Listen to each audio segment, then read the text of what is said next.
Bonjour à tous et bienvenue. Démarrant par l'actualité en Côte d'Ivoire, le programme social du gouvernement contribue au développement économique et social dans la région de Lamé. 530 jeunes d'Adzopé, d'Agou, d'Aféry, d'Akoupé, d'Alépé et de Yakassé à Tobrou ont reçu cette semaine un appui financier de l'État ivoirien pour encourager les initiatives entrepreneuriales. Ces jeunes sont actifs dans les secteurs du commerce, de l'artisanat, de l'agriculture ou encore du transport. Ce sont au total plus de 238,5 millions de francs CFA qui ont été octroyés dans le cadre de l'opération Agir pour les jeunes. Le ministre d'État, secrétaire général de la présidence, Patrick Hachi, participait à la cérémonie de remise en sa qualité de président du Conseil régional de Lamé.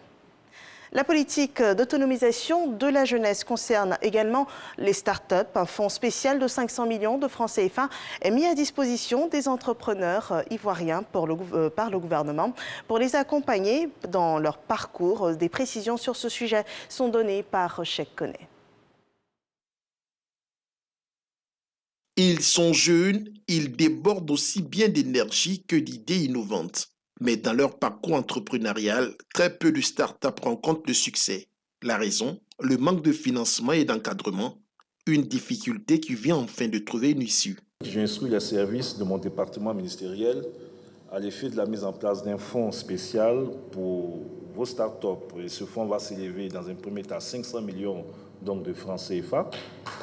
Donc, sur les 2 millions...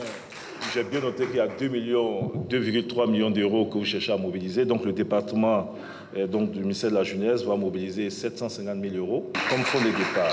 Justifiant cette dotation, Mamadou Touré a indiqué que le gouvernement est résolument engagé à faire éclore les champions nationaux. Une ambition qui cadre selon lui avec l'initiative Côte d'Ivoire Innovation 20, un collège de 20 startups technologiques réunis sous forme associative. Nous pouvons faire des choses en Côte d'Ivoire par des jeunes Ivoiriens et il faut commencer par ceux-là. Et de cette génération va naître plusieurs champions nationaux. Donc notre objectif avec le CI20 programme aujourd'hui, c'est de propulser 100 jeunes champions nationaux d'ici les prochaines 5 années. Invité spécial à cette rencontre, le ministre sénégalais en charge de l'entrepreneuriat des jeunes a partagé son expérience. Pour Papa Amadou Sarr, les startups de la zone communautaire doivent être accompagnées. Si vous regardez aujourd'hui, l'économie mondiale est dominée par les GAFA, Google, Amazon, Facebook, etc. Et aujourd'hui, la plupart de ces entreprises ont commencé petit, dans des garages, avec moins de 1 000 $.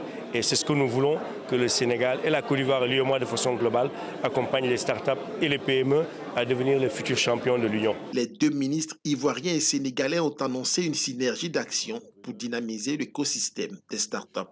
Notons que plusieurs personnalités ont pris part à ce lancement, au nombre desquelles la secrétaire d'État, Miss Belmont Dogo.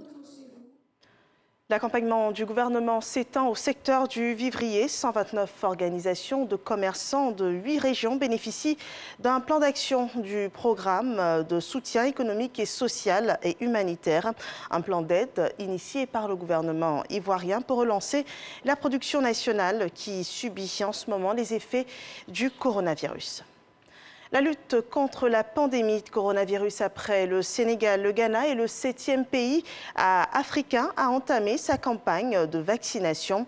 Les premières doses de vaccins contre le coronavirus sont arrivées hier. 600 000 doses d'AstraZeneca en provenance d'Inde ont été livrées à Accra, la capitale. Ces premières injections, financées par le dispositif COVAX de l'OMS, seront administrées en priorité au personnel de santé en première ligne face au virus. Le pays enregistre plus de 80 000 cas de coronavirus et comptabilise à ce jour près de 600 morts sur une population de 29 millions d'habitants. Les suites de la présidentielle au Niger après la publication des résultats provisoires. On assiste à des échauffourées et des arrestations après des résultats provisoires annoncés mardi dernier. Dans la capitale sont observés par endroits des restes de pneus brûlés ou des pavés sur la chaussée, des stations-service vandalisées ou encore l'accès à Internet réduit. Hier soir à la télévision, le procureur de la République a affirmé que suite à ces troubles, plusieurs personnes ont été interpellées et que d'autres sont recherchées. Parmi les personnes personnes arrêtées à Niamey figure le général à la retraite Moumouni Boureima dit Tchanga, ancien chef d'état-major du président Mamadou Tandja. Il serait soupçonné d'être un meneur de ces troubles. Et puis en RDC, au moins 11 personnes ont été tuées en début de semaine à Kissima, dans le secteur de Rwenzori, le territoire de Beni. L'attaque a été attribuée aux combattants de la rébellion d'origine ougandaise ADF qui ont multiplié ces derniers jours des incursions dans cette zone ces dernières semaines. L'armée a décidé de renforcer sa présence dans la zone. La suite devient préoccupante. Une opération spéciale a été lancée par les forces armées de la RDC dans cette localité.